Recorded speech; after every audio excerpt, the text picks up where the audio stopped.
और अब तेलंगाना की खबरों को तफसील से देखते हैं। मुत्तहिदा हाई कोर्ट में तेलंगाना जजेस के साथ नाइंसाफी हो रही है। जजेस एसोसिएशन के साबिक सदर जस्टिस रविंदर रेड्डी ने यह बात कही।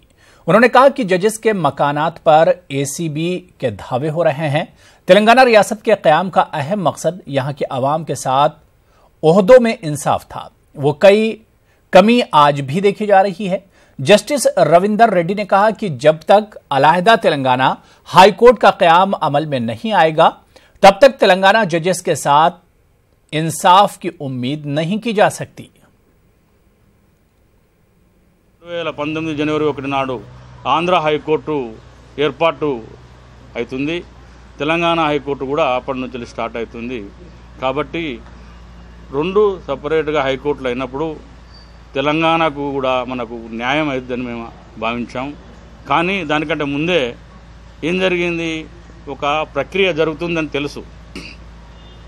హైకోర్టు న్యాయమూర్తులుగా కావాలని సిఫారసు చేశారు। వాళ్ళందరూ ఆంధ్ర ప్రాంతానికి, ఒక్క తెలంగాణ ప్రాంతానికి చెందిన న్యాయాధికారి దానిలో లేరు।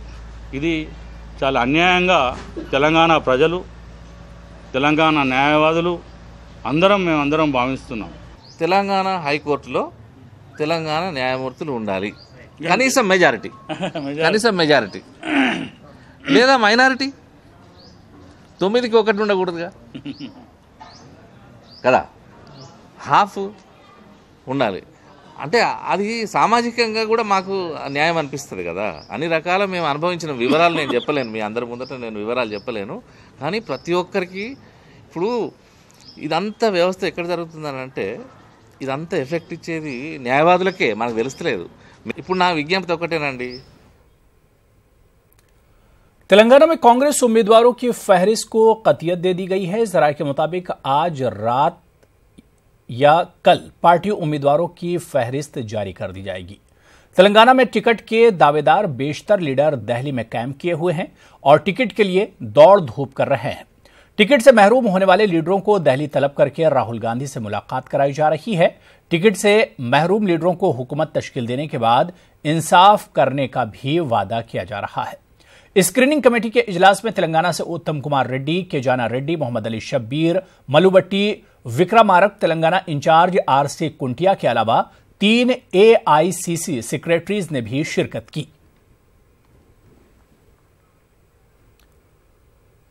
वरंगल वेस्ट हल्के असेंबली से कांग्रेस के उम्मीदवार राजेंद्र को कांग्रेस का टिकट देने का मुतालबा करते हुए राजेंद्र के हामियों ने एहतजाज किया। वरंगल वेस्ट सीट अजीम इत्तेहाद के खलीफ तेलुगुदेशम के लिए छोड़ने की इत्तला पर राजेंद्र के हामी नाराज हैं।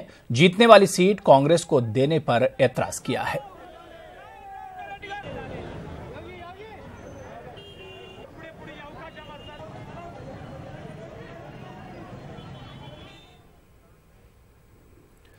उधर तेलंगाना तेलुगुदेशम के वफद ने सदर तेलुगुदेशम और वज़ीर आला आंध्र प्रदेश एन चंद्रबाबू नायडू से मुलाकात की। एल रमन्ना की क़यादत में तेलंगाना तेलुगुदेशम के वफद ने चंद्रबाबू नायडू से मुलाकात की और तेलंगाना की ताज़ा सियासी सूरत हाल, अजीम इत्तेहाद की पेशरफ्त और पार्टी टिकट के दावेदारों पर तबादला ख्याल किया गया। बताया जा रहा है कि तेलंगाना तेलुगुदेशम पार्टी के उम्मीदवारों का ऐलान जुमे को किया जाएगा। रमन्ना ने कहा कि तेलंगाना में तेलुगुदेशम पार्टी को 10 से ज़ायद सीटें हासिल होंगी।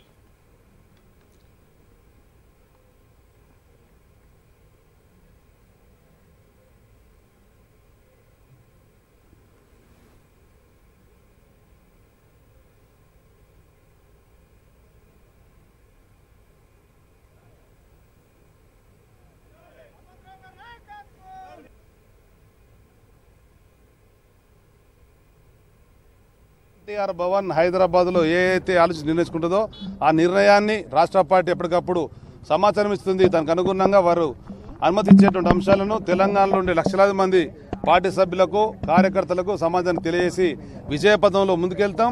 తెలంగాణ అసెంబ్లీ 2018లో ఏర్పడేటువంటి 2వ అసెంబ్లీలో తెలుగుదేశం పార్టీ డబుల్ డిజిట్ ఖాయమని చెప్పి తెలియజేస్తున్నాం। ధన్యవాదాలు। ప్రజలు ఒప్పుకోరని చెప్పని అక్కడ ఉండే స్థానిక పరిస్థితులకు అనుగుణంగా ఆశావాలను దృష్టిలో పెట్టుకొని, ఔత్సాహిక వ్యక్తులను దృష్టిలో పెట్టుకొని, సామాజిక కోణంలో అనుభవజ్ఞులైనటువంటి వాళ్ళని దృష్టిలో పెట్టుకొని నిర్ణయించాలనుకున్నాం। ఆ నిర్ణయంతో అందరం కూడా ముందుకెళ్తున్నాం।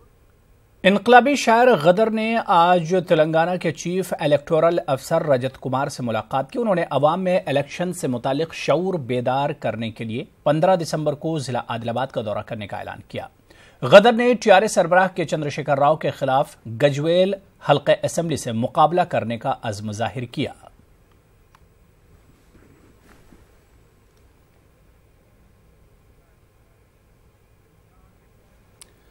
उधर आने वाले इंतखाबात में बीजेपी की तायद करने का युवा तेलंगाना पार्टी ने ऐलान किया है। इस मौके पर बीजेपी लीडर के लक्ष्मण, किशन रेड्डी, बंडारू दत्तात्रेय और दीगर ने मीडिया से बात की। लक्ष्मण ने बताया कि तेलंगाना इंतखाबी मुहिम में वज़ीर आज़म नरेंद्र मोदी, अमित शाह और दीगर मरकजी लीडर हिस्सा लेंगे। किशन रेड्डी ने कहा कि तेलंगाना में इंतखाबी मुकाबला सहरुखी है। उन्होंने अजीम इत्तिहाद और टीआरएस को तनकीद का निशाना बनाया।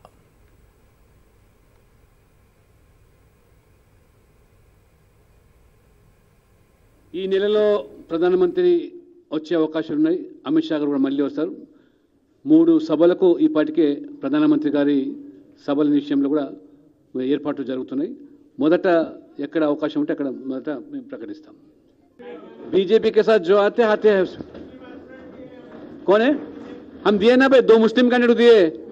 अब बेफिक्र रहो. एक बच्ची को भी दिए चंद्रनगुट्टा में अकबरुद्दीन ओवैसी के खिलाफ एक बच्ची को दिए, वो पोस्ट ग्रेजुएट लड़की को दिए. త్రికోణం పోటీ జరగనున్నది. ఈ రెండు కూటమిలు కూడా మరి తెలంగాణకు ద్రోహం చేసినటువంటి, తెలంగాణ రాష్ట్ర ఏర్పాటును వ్యతిరేకించినటువంటి శక్తులతో ఈరోజు కాంగ్రెస్ కూటమి కానీ టీఆర్ఎస్ కూటమి కానీ ఈరోజు కలిసి పనిచేస్తూ ఉన్నారు. ఈ నేపథ్యంలో ఈ రెండు కూటమిలు కూడా కుటుంబాల ఆధారంగా నడిచేటువంటి పార్టీలు. కాంగ్రెస్ కానీ లేక టీఆర్ఎస్ కానీ ఈ రెండు కూటమిలు కుటుంబాల ఆధారంగా నడిచేటువంటి, తెలంగాణ ఏర్పాటును వ్యతిరేకించినటువంటి శక్తులతో ఉన్నటువంటి రెండు కూటమిల యొక్క నిజస్వరూపాన్ని తెలంగాణ ప్రజలు గుర్తించాలని। हैदराबाद के इलाके नामपल्ली शेरगली में कांग्रेस लीडर आयशा फरहीन पर एमआईएम के कारकुनों ने हमला कर दिया। बताया जाता है कि आयशा फरहीन पर 20 से जायद मजलिसी कारकुनों ने हमला किया। इनके साथ बदसलूकी भी की गई। कांग्रेस लीडर फिरोज खान के अलावा एमबीटी लीडर अमजदुल्ला खान खालिद और दीगर ने नामपल्ली पुलिस स्टेशन पहुंचकर मजलिसी कारकुनान के खिलाफ केस दर्ज करवाया। फिरोज खान का कहना है कि कांग्रेस पार्टी की बढ़ती मकबूलियत से एमआईएम बौखलाहट की शिकार हो गई है।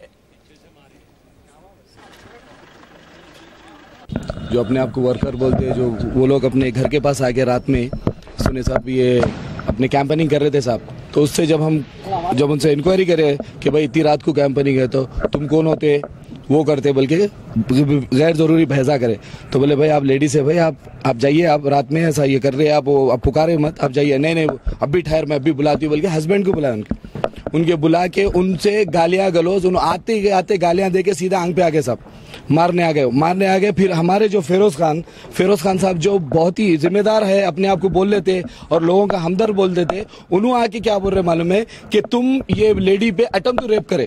साहब ये अटेम्प्ट टू रेप अगर मैं करा या ऐसा है प्रूफ कर दिए तो साहब जो हुकूमत की जो सजाएं बनती बना दीजिए साहब, मार दीजिए, मेरे को जान से मार दीजिए। अगर गलत है तो मेरे को इंसाफ होना साहब। मेरे को वो लोग एमआईएम के पार्टी के हैं, डरा के घर में घुस रहे थे। मैं बोली घर में मत घुसो, सब उनके बुढ़ी माँ डरी हुई है, चीखा मार रही थी, तो मैं बाहर निकल के मैं रिक्वेस्ट करी ऐसा मत करो जुल्म, हम लेडीज से क्यों, आप लेडीज से क्या बात करना चाह रहे बोल के।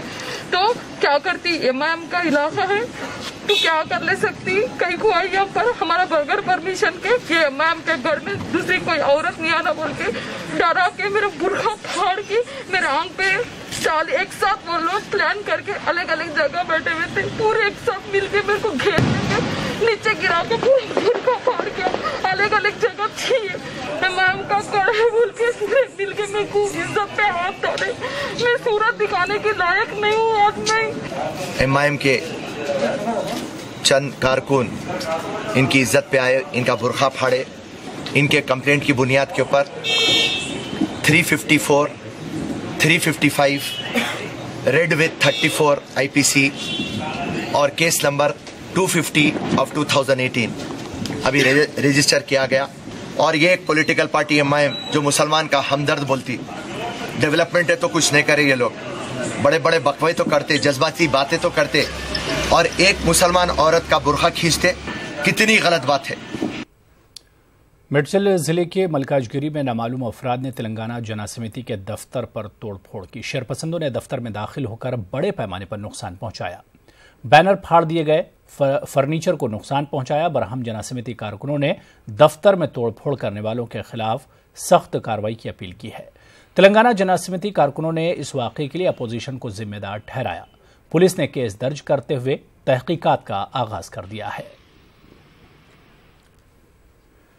शहर हैदराबाद में स्वच्छ भारत अभियान प्रोग्राम तेजी से जारी है। साफ सुथरे इलाकों को स्टार रेटिंग दी जा रही है। खैरताबाद में जीएचएमसी सर्वेक्षण 2019 पर वर्कशॉप मुनक्किद हुआ, जिसमें जीएचएमसी कमिश्नर दाना किशोर के अलावा जोनल कमिश्नर्स, मेडिकल ओहदेदार, ट्रांसपोर्ट इंजीनियर्स और दीगर ने शिरकत की। कचरे की निकासी के लिए शहर में 200 से ज्यादा गाड़ियां तैनात की गई हैं। शहर के 165 से ज्यादा तालाबों और नहरों को पाको साफ रखने के लिए मुमकिना इकदाम किए जा रहे हैं। दाना किशोर ने शहर की सफाई के मामले में आवाम से ताउन की अपील की। खुशियों का त्योहार दिवाली चंद अफराद के लिए मुसीबत का सबब बन गया। शहर के मुख्तलिफ मकामात पर पटाखा जलाने के दौरान चंद अफराद अपनी बीनाई से महरूम हो गए तो चंद अफराद शदीद झुलस गए। बीनाई से महरूम 50 से ज्यादा अफराद सरोजनी देवी आई हॉस्पिटल में जेर इलाज हैं। जख्मियों में हर उम्र के अफराद मौजूद हैं। डॉक्टर्स ने पटाखा जलाने के दौरान एहतियात बरतने का मशवरा दिया है।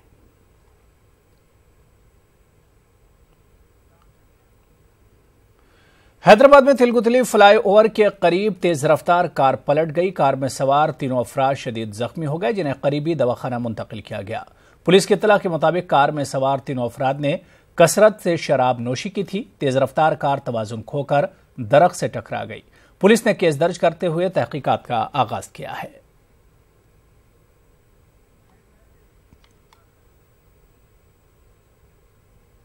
आंध्र प्रदेश की खबरों को तफसील से देखते हैं। तेलुगुदेशम सरबरा और आंध्र प्रदेश के वजीर आला एन चंद्रबाबू नायडू बेंगलुरु में साबिक वजीर आजम एच.डी. देवेगौड़ा और कर्नाटक के वजीर आला एच.डी. कुमारस्वामी से मुलाकात की।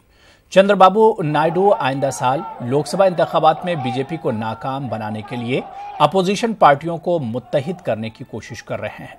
नायडू बेंगलुरु में पद्मनाभ नगर में वाक़े देवेगौड़ा की रिहाइशगाह पर मुलाकात की। वाज़ेह है कि चंद्रबाबू नायडू ने हालिया दिनों में दिल्ली दौरे के दौरान कांग्रेस सदर राहुल गांधी के अलावा डॉक्टर फारूक अब्दुल्ला, शरद पवार और दीगर लीडरान से मुलाकात की थी। तेलुगुदेशम सरबराह मुल्क में बीजेपी पार्टियों को एक प्लेटफॉर्म पर जमा करने की कोशिश कर रहे हैं अपोजिशन पार्टियों को, और साथ ही आने वाले इंतखाबात में बीजेपी को शिकस्त देने का अज़्म जाहिर किया है।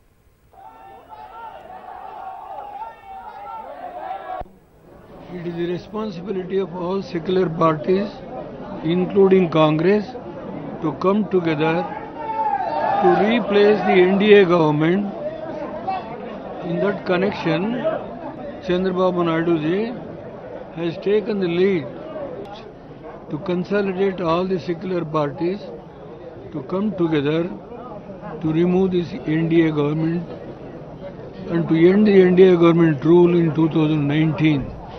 We have discussed and future further steps will be taken by, he is an youngster, he is having the age on his side, he is going to work hard to bring all secular leaders. Save democracy and also save constitution, save institutions. That is the mission I came here. I am very happy. He extended all the cooperation. I need his guidance continuously, and also wherever there is necessity, he has to intervene and help the nation for this great crisis. It is an initial exercise. That's right. After that, we will work together. Even Mamata, she is inviting one big rally in the month of January. Even Honorable CM is organizing one meeting, big farmers rally, that also in January. All these things, how to work it out, how to unite all of us, we will work together. In course of time, you are going to see. Chandrababuji and Devegowdaji's political arithmetic is good. They have discussed several issues. I think after Chandrababu's entry in Delhi politics once again, I think 1996 will going to be again repeated in future 2019 election, according to me. उधर आंध्र प्रदेश में तेलुगुदेशम हुकूमत के खिलाफ BJP का एहतजाज जारी है। BJP और तेलुगुदेशम के दरमियान इख्तिलाफात शिद्दत इख्तियार कर गए हैं। दोनों पार्टियों के लीडरों में लफ्जी जंग का सिलसिला जारी है। ऐसे में बीजेपी के एहतजाजी प्रोग्राम में शिरकत करने वाले बीजेपी के रियासती सदर के लक्ष्मी नारायण और दीगर को पुलिस ने विजयवाड़ा के ताड़ेपल्ली गोड़े में गिरफ्तार कर लिया। बीजेपी लीडरों की गिरफ्तारी पर ब्राह्म कारकुनों ने तेलुगुदेशम हुकूमत के खिलाफ जमकर एहतजाज किया।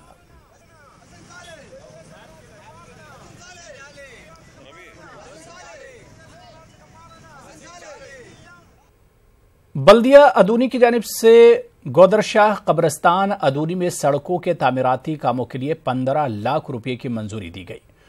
तामीराती कामों का इफ्तिताह रुकन असम्बली साई प्रसाद रेड्डी और नायब सदर नशीन बल्दिया अदूनी अल्ताफ हुसैन के हाथों अमल में आया।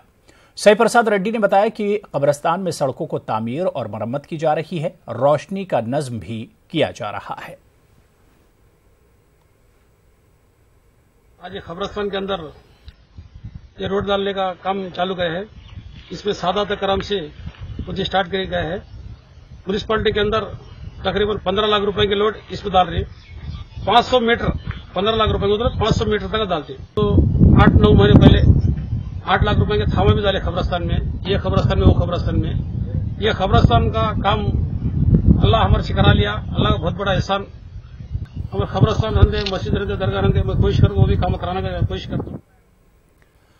करनूल में दिसंबर 8, 9 और 10 को होने वाले आलमी तबलीगी इज्तिमा की तैयारियां जारी हैं। रुकन पार्लियामेंट टीजी वेंकटेश और करनूल जिले के अक़लियती बहबूद अफसर शेख मस्तान वली ने इज्तिमा की तैयारियों का जायजा लिया। टीजी वेंकटेश ने बताया कि आलमी इज्तिमा को कामयाब बनाने के लिए हुकूमत की जानिब से 10 करोड़ रुपये मंजूर किए गए हैं।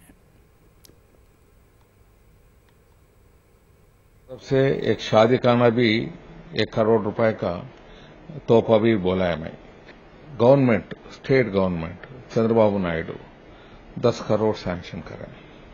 अभी 5 करोड़ अप्रूवल्स है। अभी कॉर्पोरेशन भी इन्वॉल्व करो बोले हैं। अभी क्या क्या सम गैप्स आर देयर। रोड्स अभी जरा रोड्स बनाने का है, वो भी पूरा करो बोले हैं। कल क्या क्या गैप्स है। फिर ड्रेनेज सिस्टम नए है, टॉयलेट्स का वाटर एफ्लुएंट वाटर निकलने का है, वो भी अरेंजमेंट्स का वास्ते जरा काम कॉर्पोरेशन का हेल्प करो देने को बोला है। ऐसा पानी पीने का भी पाइपलाइन कुछ क्या तो भी प्रॉब्लम रहे तो भी हो गए तो अभी टैंकर्स भी रखो बोला है।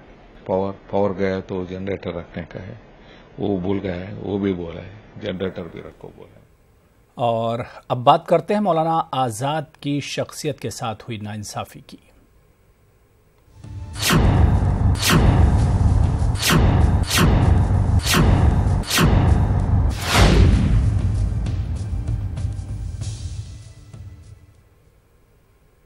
जंग आज़ादी के अजीम कौमी रहनुमा मौलाना अबुल कलाम आज़ाद की मीरास को नौजवानों तक पहुंचाने के लिए 11 नवंबर 2013 को मौलाना आज़ाद हेरिटेज के नाम से पोर्टल लॉन्च किया गया था।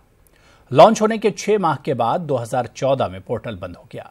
बताया जा रहा है कि पीआईबी की जानिब से पैसे अदा नहीं किए जाने की वजह से पोर्टल बंद हो गया, जो आज तक बंद है।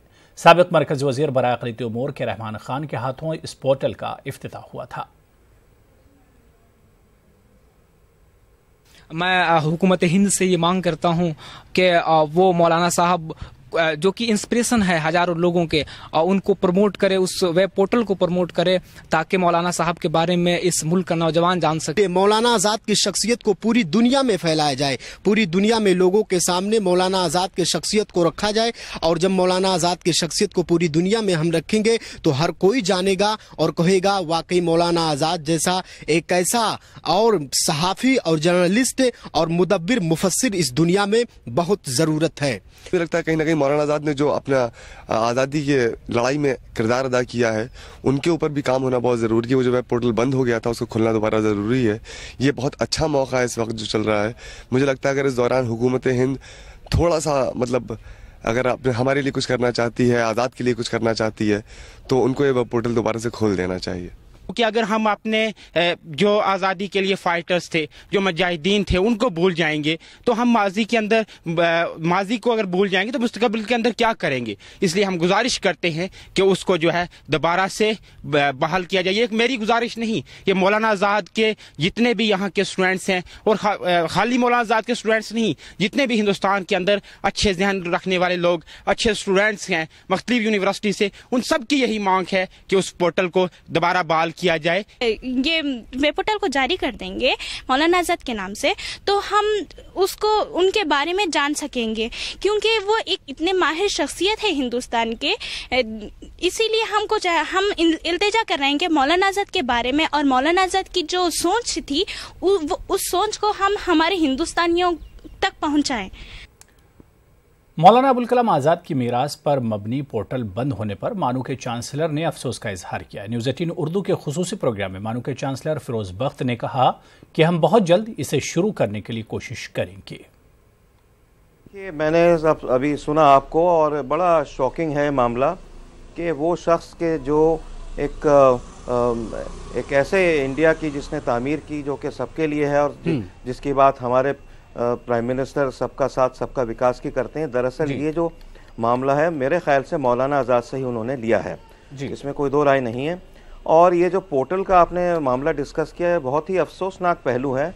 मौलाना आज़ाद एक ऐसी शख्सियत, आपने कहा कि भाई वो के रहमान साहब ने गालिबन अभी कहा कि उनका जो रुतबा है वो पंडित नेहरू, सरदार पटेल और गांधी जी के बराबर था, लेकिन मैं कहूँगा उनका रुतबा इन तीनों को मिला करके उनसे ऊपर था, और ये तीनों लोग बेतहाशा मौलाना की इज्जत करते थे, ख़ास तौर से गांधी जी। तो इनका जो पोर्टल बंद हुआ, मुझे पता नहीं उसकी क्या वजूहात हैं, लेकिन अगर ये पोर्टल बंद हुआ तो इस पोर्टल को खुलना चाहिए। इस पोर्टल को न सिर्फ खुलना चाहिए, तो खुद अपनी यूनिवर्सिटी के जहां मैं चांसलर हूं, वहां मैं कोशिश ये करूंगा कि इसको वहां से दोबारा रिवाइव किया जाए। मौलाना अबुल कलाम आज़ाद की यौम पैदाइश के मौके पर करनूल में तहरीरी, तकरीरी और नज़्म के मुकाबले मुनक़िद किए गए। ये मुकाबले करनूल की गवर्नमेंट माइनॉरिटी जूनियर कॉलेज में मुनक़िद किए गए। इन मुकाबलों में करिश्मा बी नामी 9वीं जमात की तालिबा ने मौलाना अबुल कलाम आज़ाद के हयात पर नज़्म पढ़कर हाजरीन को हैरान कर दिया। करिश्मा को इनाम अव्वल का हकदार करार दिया गया।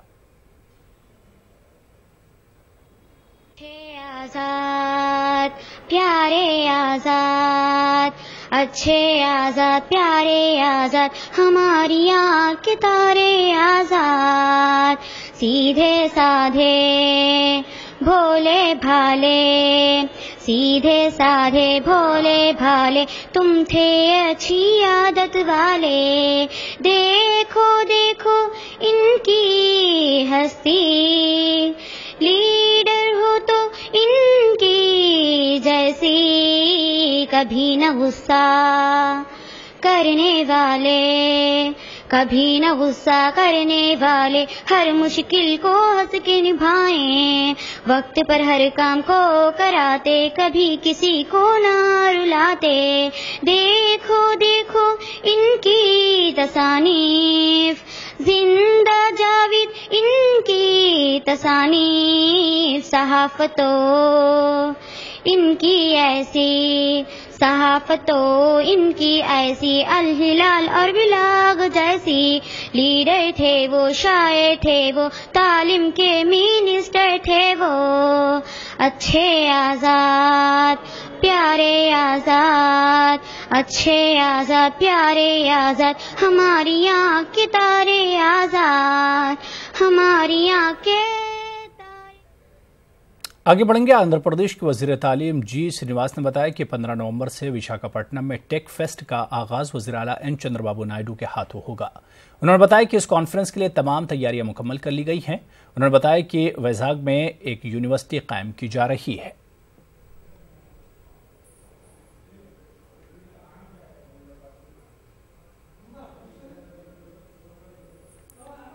जादूगर आनंद कल से मशरकी गोदावरी के एलूर में मैजिक शो का आगाज करने वाले हैं। प्रेस कॉन्फ्रेंस के दौरान उन्होंने ये बात कही। उन्होंने कहा कि वो दुनिया भर में 37,000 से ज्यादा अपने शो कर चुके हैं।